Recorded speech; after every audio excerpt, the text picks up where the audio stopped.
कहने लगे हे कन्हैया क्यों जब से सो तो तेरो व्रज जन्म भयो है और कल से कर तो और गए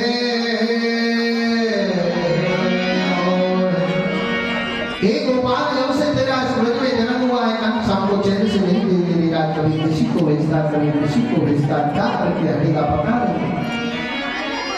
और ये पत्र लिखा है भैया उस पत्र में लिखा है कि काली जैसे सवार कमल के फूल चाहिए भगवान शंकर की पूजा के लिए और गोपाल उसमें तो कालिया राग रहता है काली भय के जल को पक्षी पी लेते हैं वो भी समाप्त हो जाते हैं गाय पी लेते वो भी समाप्त हो जाते हैं ठाकुर हम आपको लेकर के कैसे जाएंगे प्रेम से बोलना पड़ेगा।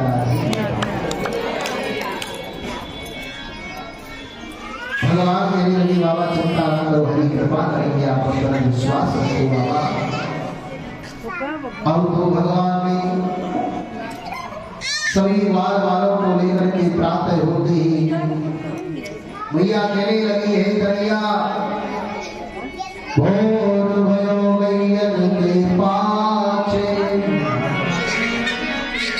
कि भोर भयो गैयन के पाछे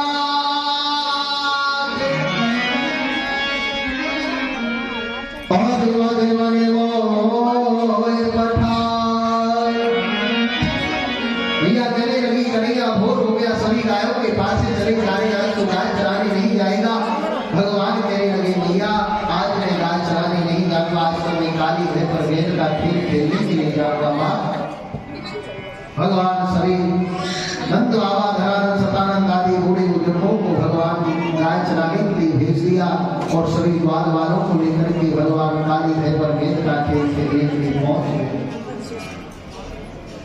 और काली है पर भगवान वेद का खेल खेल रहे हैं और काली है पे खेलने आयो रे मेरो बालो लो गनिया काली है पे खेलने आयो रे मेरो बालो लो गनिया बालो लो गनिया मेरो गनिया बालो लो गनिया मेरो गनिया काली है पे काली है पे भगवान स्वयं सेवा भेज के आए हैं।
सती पट के न बनाई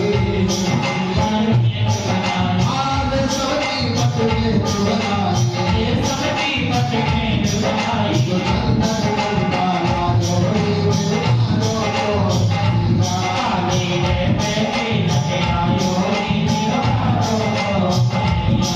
मारे मारो तोड़ के गई है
श्री रामा कहने लगे हे कन्हैया मेरी गेंद को ला करके भगवान कहने लगे हे श्री रामा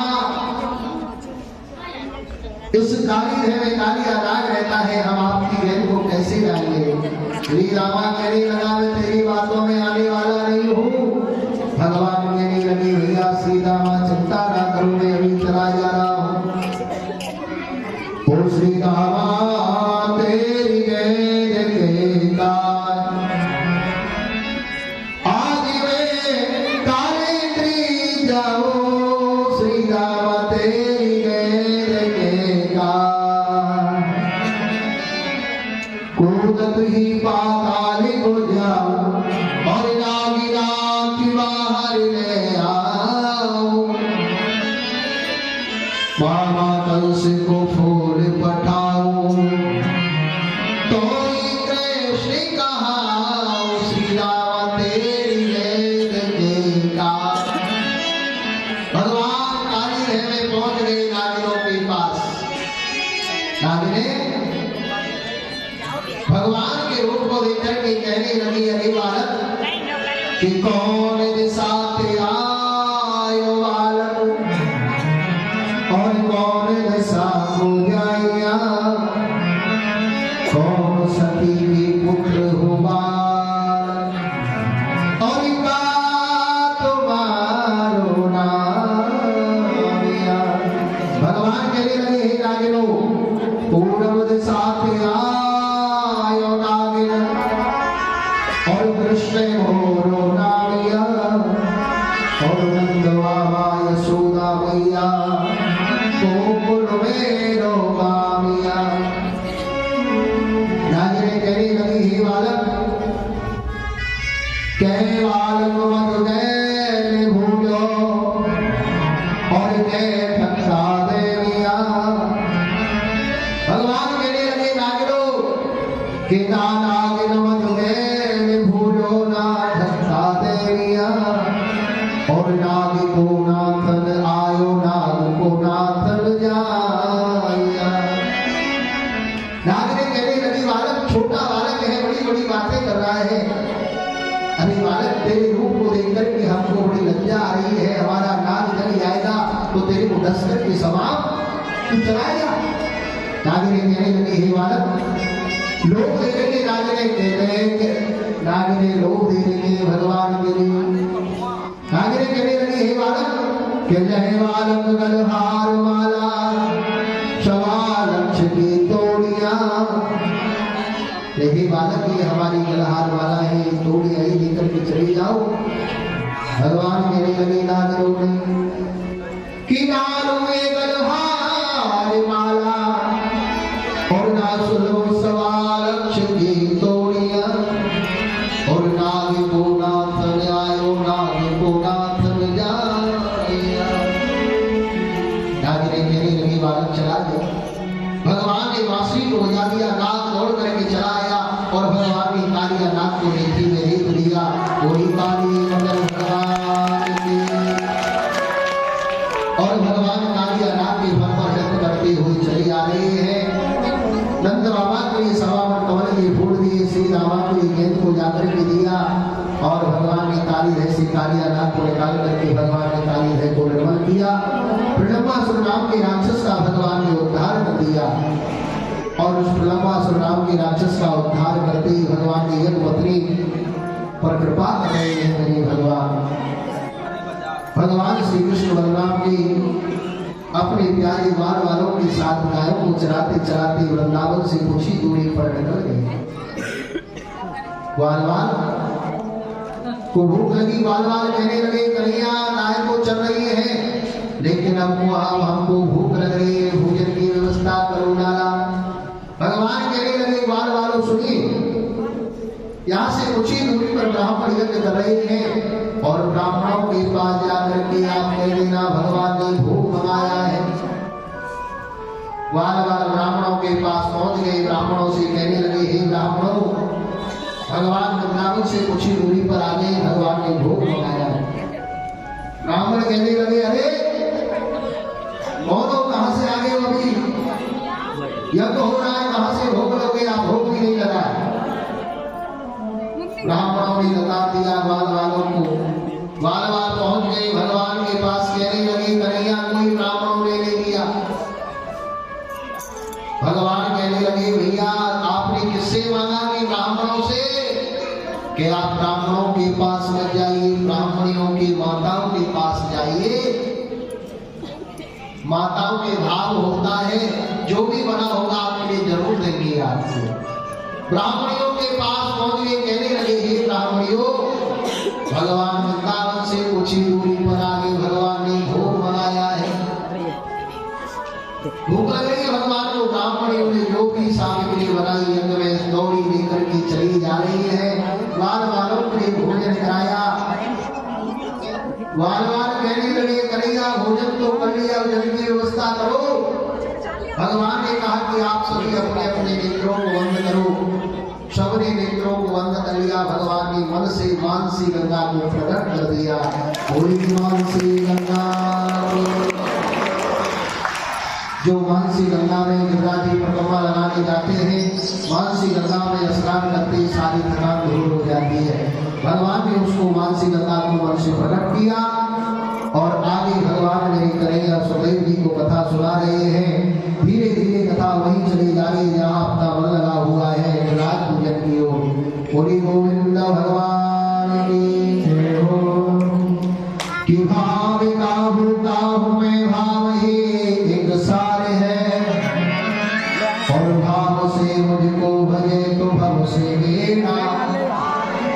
देखिए भक्तों, कथा याद आगे क्या हुआ। भगवान को भावना से याद किया जाता है। अपने से अच्छा भगवान को पहनाना चाहिए, अपने से अच्छा भगवान को खिलाना चाहिए। तो देखिए, एक मैया के वेदनी के कोई लड़का नहीं था। एक मैया की वेदनी के कोई लड़का नहीं था। तो मैया, जैसे आपकी यहाँ कथा चल रही है, ऐसे ठाकुर जी की कथा चल रही थी। और देखिए, भागवत में किताब नहीं है, कोई पुस्तक नहीं है। भागवत तो भगवान का वांगमय स्वरूप है। मैं विश्वास से कह सकता हूं, जो आप मांगोगे आपका कार्य उससे सिद्ध होगा। तो मैया व्याजी ने कहा कि जिन माताओं की गोदी सोनी है और भागवती पर अपनी स्वेच्छा का बल चढ़ाने से भागवत माला ने उनकी अवश्य मनोकामना पूर्ण करती। तो मैया की वींदरी के कोई लड़का नहीं था। मैया दौड़ करके गई, कहने लगी वींदरी आपको कौन सा फल पसंद है? बहू ने कहा हे माता राम, मेरे को तो जो ऋतु फल है, केले का फल है, वो बड़ा पसंद है। मैया बाजार में गई, केले का 2 प्रकार से भाव था। आगे मैया गई, कहने लगी भैया केला क्या भाव है? 50 रुपए किलो। आगे गई भैया 30 रुपए किलो। आगे पहुंच गई, कहने लगी अरे भैया 10 के सवा किलो है भैया। एक तो केला 40 रुपए 50 रुपए किलो और एक केला 10 के। भैया कहने लगी इनको ही लेके चलती हूँ, तो 10 के सवा किलो ही ज्यादा आएंगे। 10 के सवा किलो केला बड़े केले जितने बाजार में कोई नहीं है। व्यास जी को ला करके दे दिए। व्यास जी ने भागवत जी पर रख दिया।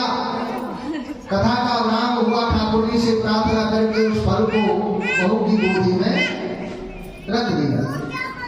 भगवान माता रानी की ऐसी कृपा हुई, कुछ समय बाद उनके एक लड़का हो गया। लड़का तो हो गया, लेकिन उस लड़के का जो मस्तक था वो बड़ा गिलमिला है, वो पिलपिलो। दोबारा व्यास जी कथा करने आए। भैया दौड़ के गई व्यास जी के पास में, व्यास जी आप हमारी बहू को जो फल दे गए उससे लड़का तो हो गया व्यास जी, लेकिन उसका मस्तक बड़ा गिलमिला हुआ है, पिलपिला। व्यास जी कहने लगे भैया आपने कैसा फल चढ़ाया? कि व्यास जी यही बात है, मत पूछो। क्यों? कि व्यास जी वो गिलमिले फल थे, गिलमिली केला नहीं व्यास जी, जिनमें बाजार में कोई ना आए। व्यास जी कहने लगे भैया जैसा तुमने ठाकुर जी को चढ़ाया वैसा ठाकुर जी ने तेरे लिए दे दिया। इसलिए कहने का कथा का शीर्षक ये निकला कि अपनी सच्चा भगवान को पहनाना चाहिए, अपनी सच्चा खिलाना चाहिए, अपनी सच्चा ठाकुर जी को रखना चाहिए, क्योंकि भगवान को भावना के भूखे होते हैं। मेरी माताओं, भगवान कहते हैं कि भाव का भूखा हो मैं भाव ही सार है, तो भाव से भरे तो भव से मेरा पार है। आइए अब धीरे धीरे कथा वही चली जा रही है, यहाँ अपना मन लगा हुआ है गिरिराज पूजा की ओर, भगवान की कथा चली जा रही है। बोलिए गिरिराज महाराज की जय। देखिए कल की कथा के बारे में सुनो।